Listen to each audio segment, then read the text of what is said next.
And Dominic Thiem broke a streak of 13 straight slams won by Roger Federer, Rafa Nadal, and Novak Djokovic. He did not have to beat any of the big three to get that title. However, half of the ATP top 10 right now are age 24 or younger. So is the tide turning?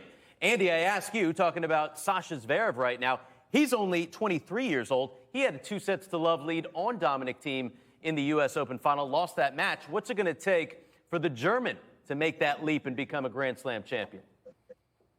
Man, he's an interesting case right now because it almost feels like he's win a slam or bust going into these events, which isn't really that fair. Obviously, he kind of grinded his way through the U.S. Open, got himself in position, didn't quite deliver. I think one of the non-negotiables is figuring out the serve and will it hold up in huge pressure moments. The U.S. Open, it didn't. It was almost, I've never seen such a good player struggle to just put it in the box kind of anywhere. The rest of his game is there, but if he wants to make that next leap, similar to like Dominic Thiem did this year, he's going to have to get the serve under control and have something that he can count on in those tough moments. Maybe 2021 is a fresh start. There was some legal drama with his former agency. There's the COVID drama of last summer and people questioning how he went about that. There's some stuff in his personal life. So he needs to wipe the slate clean, somehow get rid of the scar tissue from that U.S. Open final and find a consistent motion on the serve. Yeah, Andy, you isolated in November that he actually has some technical issues with that second serve. Let's assume that those can't be fixed, right? Let's just say that that's not on the table. He's tried it. It doesn't work. It's probably now time for him and his team to go to the mat because right now he is dead last in the ATP as far as points won on second serve. Look at this. These are his peers. They're all well into the 50s. Thiem at 51, the lowest besides him. That's 6 clear of where Zverev is at 45%. Zverev double faults a lot. He loses a lot of points with uncertainty. He's got a few different things that he does with his second serve. He'll go too slow, he'll go too fast, but what he doesn't have is a set play. What I suggest is maybe he's the only guy in the history of this sport that it makes sense for him to only hit first serves because look at his first serve percentage from the season last year. 68%, that's among the best on tour. And he's not babying that in the court, he's pounding it.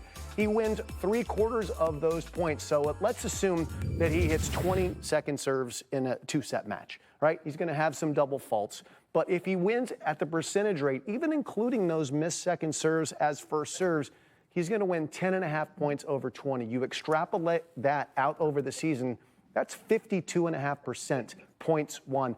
Guess what? A couple of years ago in 2018, he was 3 in the world. He won 52% of second serve points. Since then, he's been in the 40s. So he may have to just be the gambler with the second serve using a first serve, Andy. Jim, I think it's a spot-on call. It's not as if he's showing progress the right way. It's getting worse as evidenced by your points won on second serves kind of throughout the year. 45% is unacceptable. Worst case, you give it a run for a couple of months and it doesn't work out. You're not in any worse position. The goal isn't style points. The goal isn't, it's to hold as much as possible. And that could very well be a way that he could hold more. I'm still not giving up on a technical fix, though. It's something that needs to be tried and committed to. The serve looks the same technically as it did 2 years ago. It doesn't seem like there's a lot of adjustments made. 7% higher. That's a big number in terms of where it could take him success-wise. Meantime, DANIIL Medvedev, he enters the year number 4 in the world, Lindsay. He ended last year on a 10-match winning streak. He won the Paris Masters. He won the ATP Finals. What does he need to do? He's been to a final before at a major to get over the hump and win his first Grand Slam title. Well, it'll be interesting to see if the momentum from November can carry over to the new year for Medvedev. Had a lot of expectation on his shoulders going into 2020. Played so well at the U.S. Open, was so close to winning that major in 2019. Didn't live up to the hype, at least at the majors last year. Needed those last couple of wins. He had some big ones in winning in London and winning in Paris. I think that kind of settled him down and got him back in the mindset. Does he have the physicality to win 7 matches, 3 out of 5 sets? He got close in New York. Does he have it in Australia? I think finding his game towards the end of last season is really going to help him down under. Yeah, Lindsay will be right and I'll be wrong on this. I think one of the most overrated things in men's tennis is actually finishing. We've seen guys win World Tour finals, whether it's Zverev, Tsitsipas, Kachanov came late and won Bercy a couple years ago, and it didn't really translate into the beginning of the year. Medvedev's a little bit different because he probably needed it a little bit less to kind of force himself into that upper echelon.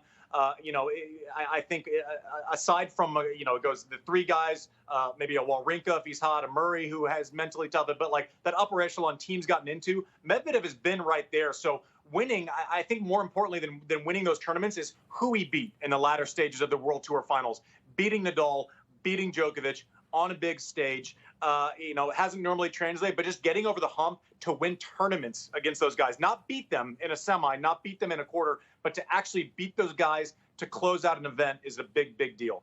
Yeah, and then beat DOMINIC THIEM as well. So he beat the world number 1, 2, and 3 to win the ATP Finals. Another guy who has won the ATP Finals, Stefanos Tsitsipas, Yep. Jim. He also has made the semifinals at a major 2 years in a row.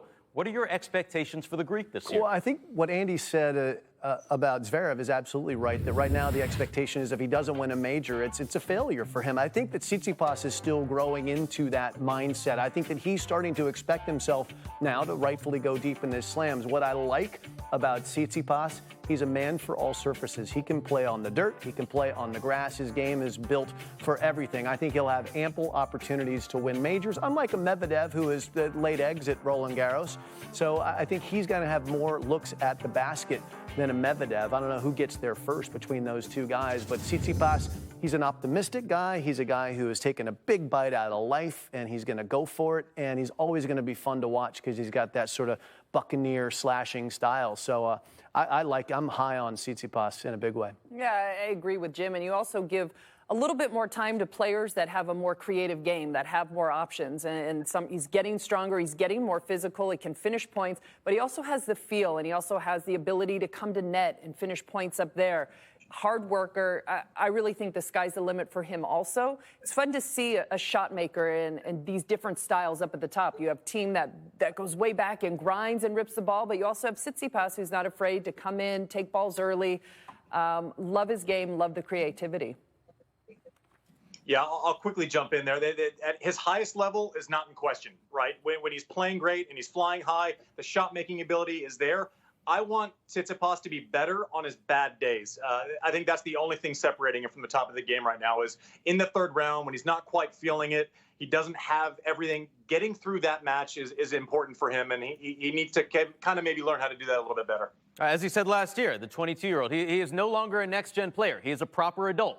And he is just 700 points behind Roger Federer to get back inside the top 5.